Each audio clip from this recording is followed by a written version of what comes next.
Hi hello welcome to Shiva studios. కన్న బిడ్డల భవిష్యత్తు కోసం ఒక తల్లి ఎంత దూరమైన వెళ్తోంది. తన రక్తపు బొట్టును చెమటగా మార్చి అహర్నిశలు కష్టపడుతోంది. కానీ అదే సమయంలో ఆ ఇంటి యజమాని, ఆ బిడ్డలకు తండ్రి అయిన వాడు బాధ్యతను గాలి కొదిలిస్తే, రక్షణగా నిలబడాల్సిన వాడే రాక్షసుడిగా మారితే ఆ కుటుంబం ఏమవుతుంది? పచ్చని ఆ సంసారం ఎలా కాలి బూడిదవుతుంది? ఒకవైపు కన్నీళ్లు దిగమింగుకుంటూ కుటుంబాన్ని నిలబెట్టిన వీర నారి కనిపిస్తోంది.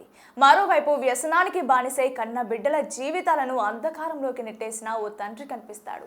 అసలు శ్రీ సాయి సిల్క్స్ నాగలక్ష్మి జీవితంలో ఆ రాత్రి ఏం జరిగింది? రష్యాలో చదువుకుంటున్న ఆ కొడుక్కి తల్లిదండ్రులు ఇద్దరు లేరు అనే వార్త ఎలా తెలిసింది? ఈ వీడియోను స్కిప్ చేయకుండా చివరి వరకు చూడండి. ఆమె పేరు నాగలక్ష్మి. ఎప్పుడూ నవ్వుతూ అందరితో కలుపుగోలుగా ఉండేది. భర్త సుబ్రహ్మణ్యం, ఇద్దరు కొడుకులతో ఆమెదొక అందమైన ప్రపంచం. సుబ్రహ్మణ్యానికి మంచి ఉద్యోగం ఉన్నంతకాలం ఆ ఇంట్లో ఎలాంటి లోటు లేదు. కానీ కాలం ఎప్పుడు ఒకేలా ఉండదు కదా. సుబ్రహ్మణ్యం అనుకోకుండా తన ఉద్యోగాన్ని కోల్పోయాడు. ఇక్కడే ఆ కుటుంబం తలరాత మారిపోయింది. ఉద్యోగం పోయిన బాధలో సుబ్రహ్మణ్యం మద్యానికి బానిసయ్యాడు. ఇంట్లో ఉండాల్సిన వాడు మద్యం దుకాణాల దగ్గర పడి ఉండేవాడు. కుటుంబ బాధ్యతలను పూర్తిగా గాలి కొదిలేశాడు. ఒకవైపు భర్త తాగుబోతుగా మారడం, మరోవైపు ఇంట్లో ఆర్థిక కష్టాలు. ఏ ఆడదైనా కుంగిపోతుంది, కానీ నాగలక్ష్మి కుంగిపోలేదు. తన బిడ్డల భవిష్యత్తు కోసం తనే ఒక సైన్యంలా మారాలనుకుంది. ఆ సంకల్పంతో పుట్టిందే శ్రీ సాయి సిల్క్స్. ఇంట్లోనే ఒక చిన్న గదిలో చీరల వ్యాపారం మొదలుపెట్టింది నాగలక్ష్మి. సోషల్ మీడియాలో పోస్టులు పెడుతూ పగలు రాత్రి అనకుండా కష్టపడుతూ తన వ్యాపారాన్ని క్రమంగా విస్తరించింది. ఆమె కష్టానికి ఫలితం దక్కింది.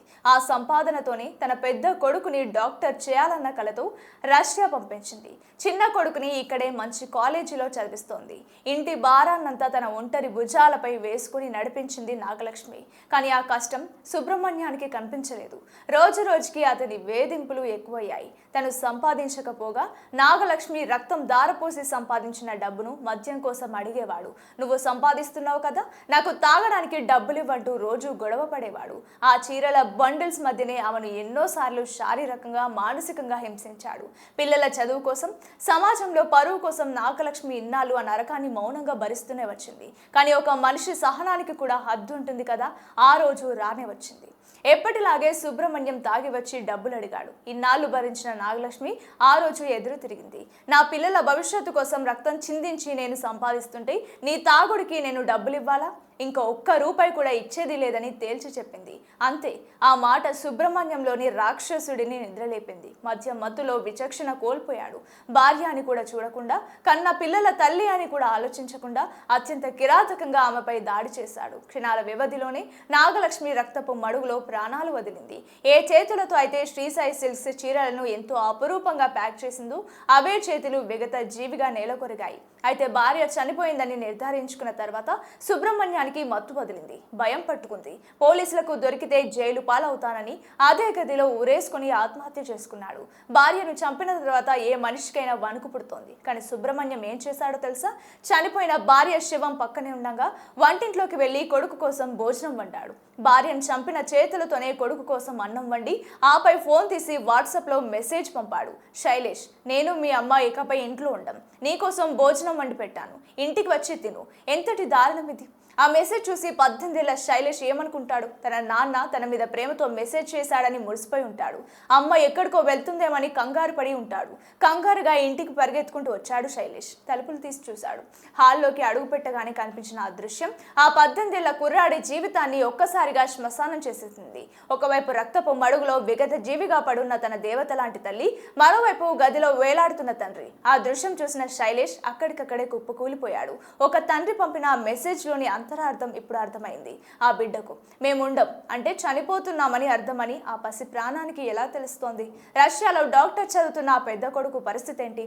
తన తల్లి పడుతున్న కష్టం చూసి ఎలాగైనా గొప్ప డాక్టర్ అయి అమ్మను బాగా చూసుకోవాలనుకున్న ఆ కొడుక్కి ఇవాళ తల్లిదండ్రులు ఇద్దరు లేరు.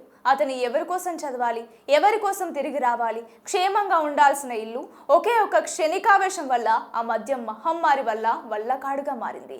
సుబ్రహ్మణ్యం కొడుకు కోసం అన్నం వండాడు, కానీ ఆ అన్నం ఆ బిడ్డ గొంతు దిగుతుందా? తన కన్న తల్లి రక్తం చిందిన ఆ ఇంట్లో కూర్చొని ఆ బిడ్డ ముద్ద ఎలా తింటాడు? ఆ తండ్రి పంపిన ఆ వాట్సాప్ మెసేజ్ శైలేష్ చెవుల్లో జీవితాంతం మారు మోగుతూనే ఉంటుంది.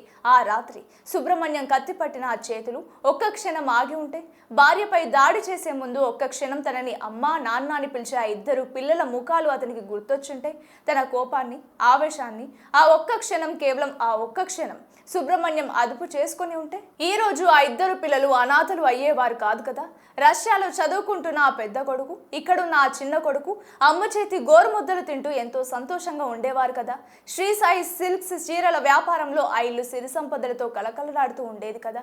కానీ ఇవేవి జరగలేదు. ఆ ఇల్లు ఇప్పుడు ఒక శ్మశానం. ఆ పిల్లల భవిష్యత్ ఇప్పుడు అంధకారం. మద్యం అనేది మనిషి శరీరంలోకి నీళ్ళలా వెళ్తోంది, కానీ అది బయటకు వచ్చేటప్పుడు మాత్రం ఒక రాక్షసుడిలా వస్తోంది. ఆ మత్తులో మనిషికి బంధాలు, బాంధవ్యాలు, కన్న పిల్లలు, కట్టుకున్న భార్య ఎవరు గుర్తుకు రారు. విచక్షణ పూర్తిగా నశిస్తోంది. సుబ్రహ్మణ్యం విషయంలో జరిగింది అక్షరాల ఇదే. మద్యం మహమ్మారి ఒక బాధ్యత గల తండ్రిని ఎంతటి మృగంగా మార్చేస్తుందో చెప్పడానికి ఈ ఘటనే ఒక సజీవ ఉదాహరణ. భర్త మద్యానికి బానిసైతే కుటుంబాన్ని బతికించుకోవడం కోసం ఆ తల్లి పడని కష్టం లేదు. తెల్లవారితే చీరల వ్యాపారం, పార్సెల్స్, కస్టమర్లతో మాటలు, పగలంతా కష్టపడి రాత్రి ఇంటికి వస్తే తాగడానికి డబ్బులివ్వమంటూ భర్త పెట్టే నరకం. ఆ కన్నీళ్లను ఎవరికి చెప్పుకోలేక తన లోపలే దిగమింగుకుంటూ తన బిడ్డలు ప్రయోజకులు కావాలన్న ఒకే ఒక్క ఆశతో బతికిందా తల్లి. ఈ రోజు ఆ నెత్తుటి మడుగులో ఆమె ప్రాణాలు గాలిలో కలిసిపోయి ఉండొచ్చు, కానీ ఒక గొప్ప తల్లిగా ఆమె ఎప్పటికీ గుర్తుండిపోతోంది. తన బిడ్డల కోసం చిట్ట చివరి శ్వాస వరకు పోరాడిన ఒక యోధురాలిగా చరిత్రలో మిగిలిపోతోంది. ఆ పిల్లలు ఏ స్థాయికి వెళ్ళినా వాళ్ళు సాధించే ప్రతి విజయం వెనుక ఆ తల్లి చిందించిన నెత్తురు, చెమట ఉంటాయి. పొద్దున్నే లేచి న్యూస్ పేపర్ తిరగేయండి.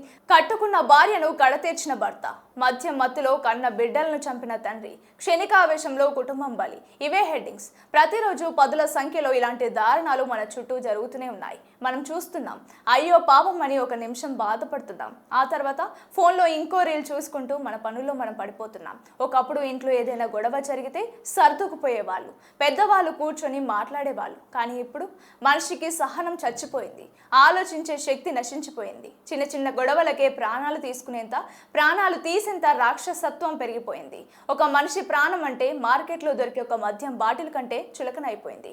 ఒకప్పుడు ఉమ్మడి కుటుంబాలు ఉండేవి, ఆప్యాయతలు ఉండేవి. ఇప్పుడు మనిషి ఒంటరి వాడైపోయాడు. చేతిలో స్మార్ట్ ఫోన్ ఉంది, కానీ గుండెలో పలకరించే మనిషి లేడు. ఒత్తిడి తట్టుకోలేక, కష్టాలను ఎదుర్కోలేక మత్తుకి బానిసలవుతున్నారు. ఆ మత్తులో విచక్షణ కోల్పోయి తమను ప్రాణంగా ప్రేమించే వాళ్ళనే కడతీరుస్తున్నారు. ఆ తర్వాత తాము కూడా ఆత్మహత్య చేసుకొని ఆ పసిబిడ్డలను నడి రోడ్డు మీద వదిలేస్తున్నారు. మీరు మగాళ్ళు కావచ్చు, ఆడవాళ్ళు కావచ్చు, కోపం అనేది ప్రతి ఒక్కరికి వస్తుంది. ఆర్థిక ఇబ్బందులు ప్రతి ఇంట్లోనుంటాయి, కానీ వాటిని కూర్చొని మాట్లాడుకొని పరిష్కరించుకోవాలి. అంతేకాని చేతికి దొరికిన కత్తితోనో గొడ్డలితోనో కాదు.